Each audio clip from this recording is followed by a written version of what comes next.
Hello, lovelies. My name is Caitlin, and welcome to another episode of True Crime with Caitlin. Today, we're going to be talking about a man who 2 days before Christmas left the house to go to work and never returned home. And over 30 years later, his family are still waiting, desperate for answers. This is the unsolved murder of Paul Logan.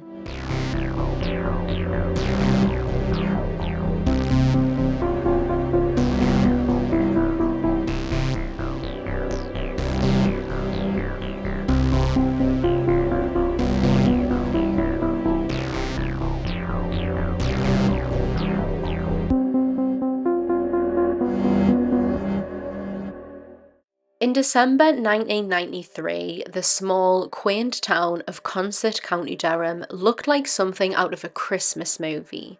Fluffy white snow covered the vast fields and the streets, homes were decorated with twinkly festive lights, and within the Logan home there was a sense of joy and excitement.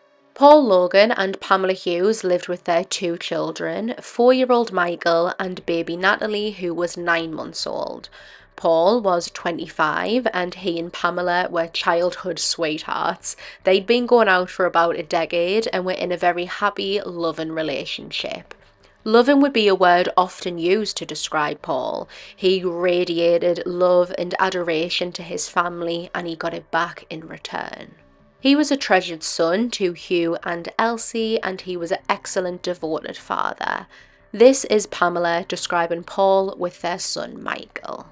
He always seemed to be laughing all the time with Michael, always carrying on, and he always took Michael everywhere. And he was like, everyone used to call him his little shadow. Paul was well known around his local area as a bit of a jack the lad. Even Elsie would describe him, saying that Paul had his ups, had his downs, and that he wasn't perfect. I mean, honestly, who is? But Paul was very much loved by his family. I mean, Paul had his good points. He had his bad points like everyone. Paul wasn't perfect, but he was a very loving person, and he was loved very much by his family. 4-year-old Michael, who was finally old enough to understand Christmas, was looking forward to a visit from Santa, and he was buzzing with excitement. Throughout the day of the 23rd of December 1993, the family had been getting into the festive spirit. Pamela would recall Paul and Michael singing Jingle Bells all day long, right up until Paul left for work. He had been working as a delivery driver for the Golden Flower Chinese restaurant in Shotley Bridge, which was just around the corner from them, for about 2 years. This time of year was always super busy. People were cozying up on the couch on the cold nights and treating themselves after long days of shopping or decorating or visiting family. So Paul knew that he would be in for a very busy shift, but he didn't mind. He wanted to make this Christmas magical for his two kids. At around 9:20 p.m, the phone inside of the Golden Flower Chinese began to ring with yet another order. This customer ordered a meal of barbecue spare ribs and chow mein for delivery to the address Blue House Farm. The caller was either very vague or deliberately confusing with their directions, so the woman who took the order told the customer that she would have the delivery driver call them back and clarify the directions. I have posted a picture on the podcast Instagram at TrueCrimeCaitlyn Pod, which shows where the Golden Flower Chinese is and where Blue House Farm is. If you're not looking at the picture, they are relatively close, not even 5 minutes away from each other, but the Blue House Farm address is isolated and it's off the road. You would probably drive straight past it unless you knew it was there, and there are other turn-offs before the turn-off for Blue House Farm, so it's understandable that if you did live here, you might need to give someone directions so that they could actually find it. 20ish minutes later, Paul returned from making another delivery when he was asked to ring back the customer who placed that order to Blue House Farm. So he did, and the customer answered, gave very clear directions, and just before 10 p.m, their food was ready and Paul was out the door on his way to deliver it. When he arrived, he turned onto the road and drove through an open gate up the lane towards Blue House Farm. When he knocked on the door and tried to hand the food over, Paul was met with a very perplexed look. An elderly woman named Joan Grossick had been sat with her husband when Paul knocked, and his arrival with Chinese food was unexpected, and she told him so, telling him that they didn't order any food, and she turned him away. I can imagine Paul felt equally confused. He had called the customer back and taken the directions, which he followed perfectly, so could it have just been some kids trying to have a laugh and making a prank call, or had he got the directions wrong? Either way, Paul climbed back into his white cream Peugeot car and began driving down the lane, Joan watching him set off from her window. Back at the Golden Flower Chinese, the orders were beginning to pile and pile up, and the restaurant owner, Tony, told the woman working on the phone to stop taking new orders until Paul had returned. They waited and waited and waited until it had been about an hour and a half, which for a delivery, which was only 5 minutes away, they knew that Paul should have been back long ago. They thought maybe he'd popped home for something and got distracted, or maybe he even just decided he was done for the night and gone home. So they rang Pamela and asked her, had Paul came home? Was he there with her? But he wasn't. He hadn't been home since he had left for work hours before. Tony explained that he had gone out for a delivery and hadn't came back.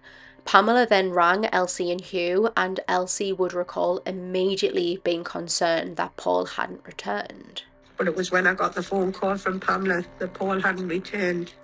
I was very concerned because I knew it wasn't Paul not to return from a delivery. My husband and David went to Chinese to talk to Tony. They asked him to take him straight to where the car was. Hugh and David, Paul's dad and brother, made their way over to the Golden Flower Chinese, met Tony, and together they all piled into a car and made their way up to Blue House Farm, having no idea what awaited them. As the Logan family were coming to the realisation that Paul hadn't returned back from his delivery, the occupants of Blue House Farm were also becoming concerned. Joan had peered out from the window and saw the white cream Peugeot that Paul had arrived in was still on their property, sat at the end of the road. For a short while, she ignored it. However, when time was ticking on and the car wasn't budging, she became even more concerned, so she picked up the phone and dialed 999. It is slightly unclear who arrived at the scene first, whether it was the police or it was Hugh, David and Tony. When Paul's car was found, it was sat at the bottom of the road just before the gate that led onto Blue House Farm, just as Joan reported.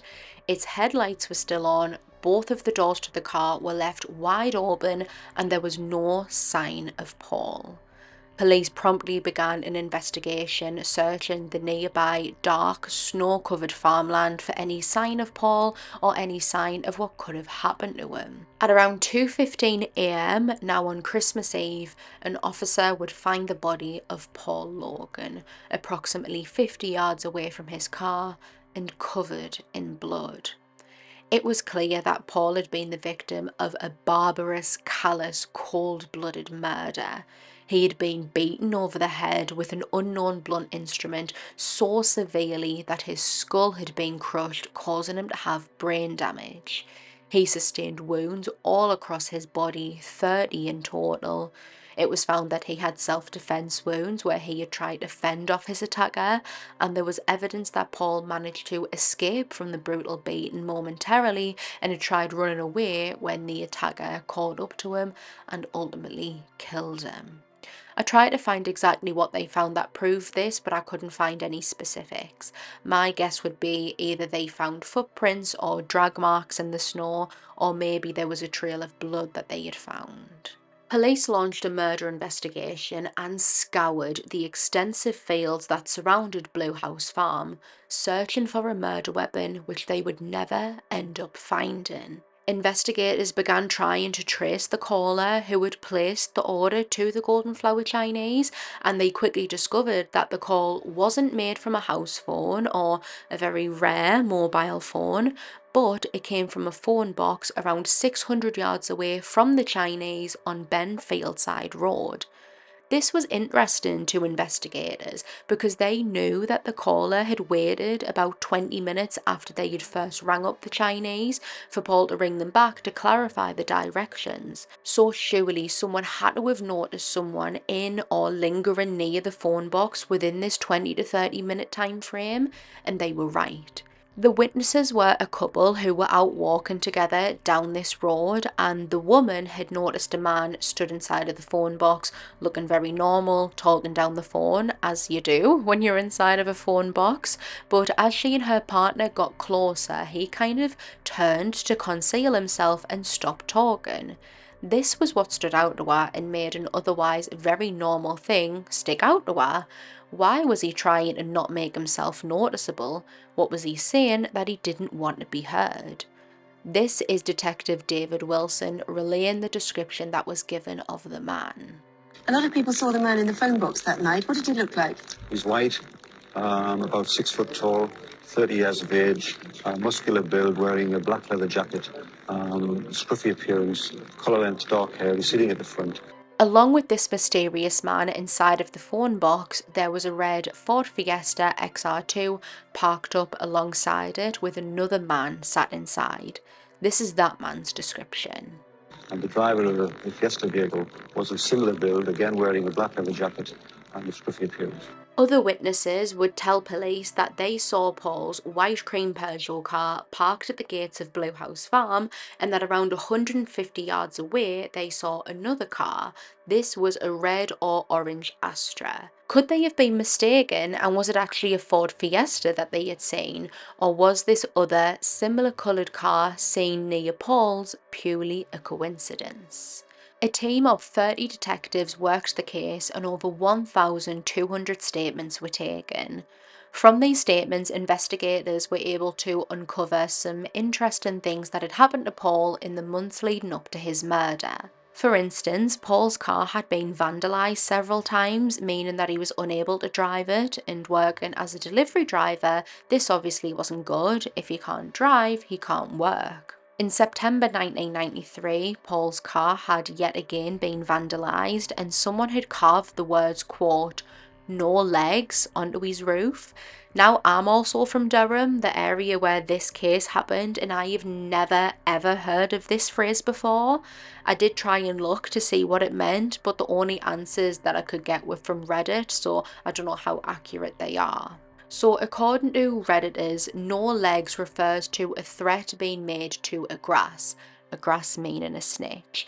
So potentially someone thought that Paul had grassed on them, and them carving no legs into his car was them essentially threatening Paul, saying that they were going to break his legs. Another thought that no legs is used to describe something that cannot win, so could this have meant that Paul was in a feud with someone and this is then telling them that he wasn't going to win the feud?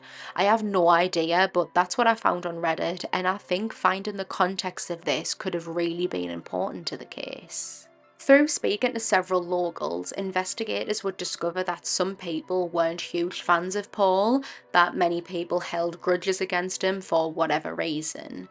Some witnesses would describe him as a ducker and diver, yet another expression that I'm not familiar with, but according to the Cambridge Dictionary, quote, "ducking and diving is the action of cleverly doing everything you can in order to succeed or to avoid a situation, even when this may not be completely acceptable or honest." So take that as you will. Even after all of the questioning and investigating, detectives still could not come up with a motive. So some people didn't agree with Paul's actions or how he handles things. Some were in a huff with him, but none of this seemed enough motive to commit a merciless murder against a young father hours before Christmas. The investigation began slowing down. Officers had interviewed everyone that they could, they followed each and every lead, they examined each piece of evidence, but they were still no further forward to finding Paul's killer. Detectives did come to a sort of conclusion though. They were confident that this was a premeditated, well-organised murder, that there was more than one perpetrator, and that the food delivery to Blue House Farm was a hoax in order to lure Paul to the isolated road. They had opened the gate before his arrival to allow Paul to drive through and up the road. Then, as he's knocking on the door trying to deliver the food, the perpetrators closed the gate and laid in wait. When Paul drove back down the road, he would have had to have gotten out of his car to reopen the gate, and that's when he was ambushed. It's theorised that the killer or killers must have been local in order for them to know of Blue House Farm. As I said earlier, it's somewhere that you would easily drive past unless you knew it was there, and it's believed that they chose Blue House Farm because of its isolation and low foot traffic. Even the gate where the ambush took place is a bit of a distance from the actual house, so even the occupants weren't likely to hear or even really see much. But still, all of this didn't provide any clues towards a motive. Robbery was sort of ruled out, as Paul was a delivery driver, so he had money on him, but this money wasn't stolen. In 1997, 4 years after Paul's murder, police finally made their first arrests, arresting 10 men on suspicion of murder. I couldn't find a single thing that indicated why these men got arrested, what evidence they had uncovered that led them to these men, or anything like that. However, they would all be released without charge. One of the men who was arrested was 34-year-old Keith Suddick, who would have been 30 at the time of Paul's murder and had been on police's radar. Keith retaliated to Hugh's belief that he murdered his son not by trying to be reasonable or compassionate or explaining how it couldn't have been him.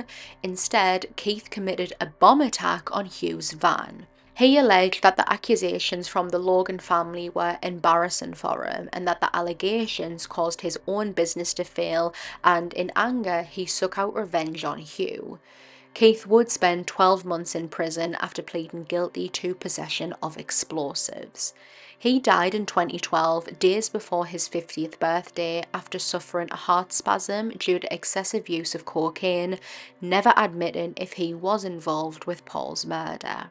I have posted a picture of Keith over on the Instagram alongside a composite sketch. For me, I'm not sure on the resemblance because Keith is pictured at an angle kind of more to the side, whereas the composite sketch is straight on.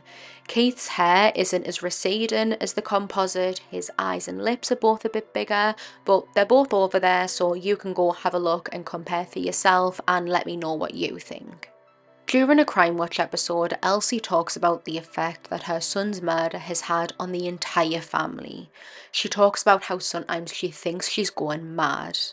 Whatever they've done to Paul, they've done to the whole family. I can't describe to anybody how I feel. It has just ripped my family into pieces. You see people, but what's inside, you can't describe. I've known sorrow, I've known pain, but this is worse. It's a lot worse. You can't describe what goes in your head. There's times you think you're going mad. Things that go in your head because you need to know why such a thing has happened. She talks about the impact Paul's murder has had on his son Michael and how he cries for his dad. A terrible impact, especially on his son. Terrible impact. When all the family are together, he realised his dad's not there, and he cried. Family cried. And he just, every day he talks about his dad. She explains that Christmas is just too hard, that it doesn't exist for her anymore. Christmas, as far as I'm concerned, never exists anymore. I try and get through Christmas as I would any other day of the year. It's not. You try and make it happy as you can for children, but you can only go so much. Do you know what I mean? I can't explain it because I can't celebrate Christmas. I can't.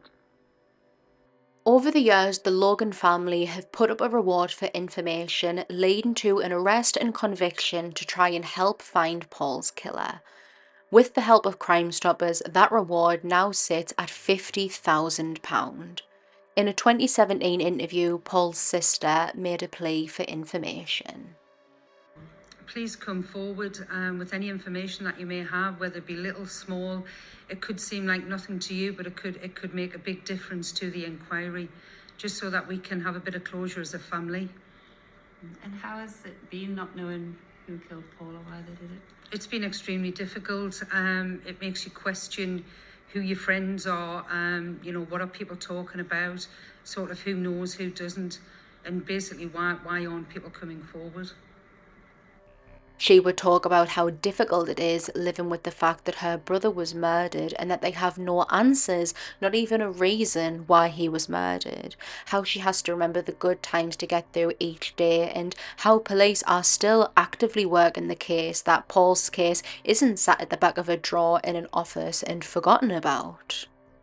It is difficult. It is, because as I say, even though, people say time's a great healer, it's not. It never leaves you. You go through your day differently. You've got to keep remembering the good times, to do that, to keep getting through the days. So no, it is difficult, but you've just got to keep trying. It is hard, and to think we're now, we're heading towards 25 years, but the only thing we can sort of go with is that, things change all of the time. Forensics are changing. Things that maybe wouldn't be looked at years ago will be looked at now. And people are working on it all of the time. That's a good thing. I think people think it's sitting in the background, just forgot about, and the good thing for us is we know it isn't, and it's getting worked on all of the time, and things are progressing. So, we live with that.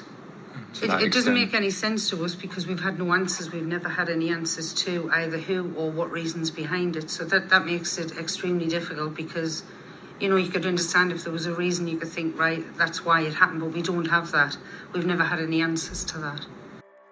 In a 2018 interview, Paul's brother said, quote, "We still haven't moved on.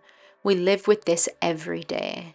Someone out there knows what happened to Paul, and we are hoping that this reward will be enough to encourage anyone who remembers even the smallest detail to come forward and help us get the closure our family deserves and to secure justice."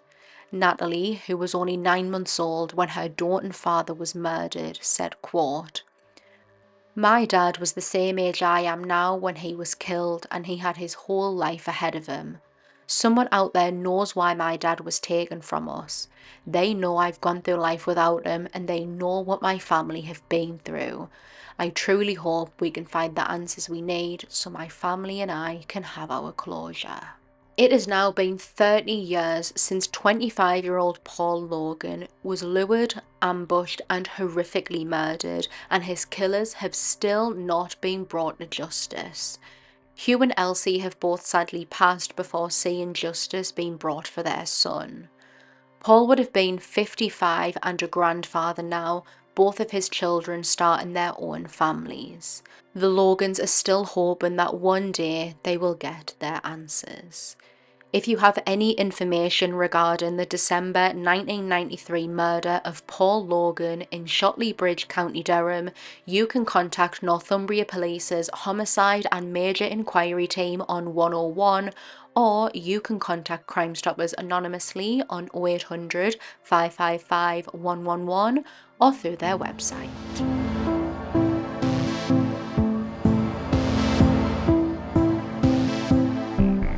Thank you so much for tuning into this week's episode. If you enjoyed it, please make sure to follow the podcast and to leave me a nice review. I would appreciate that so much. You can follow the podcast over on Instagram at TrueCrimeCaitlyn, where I'll be posting images relating to all the cases and for any updates. Make sure you tune in again next week for a brand new episode.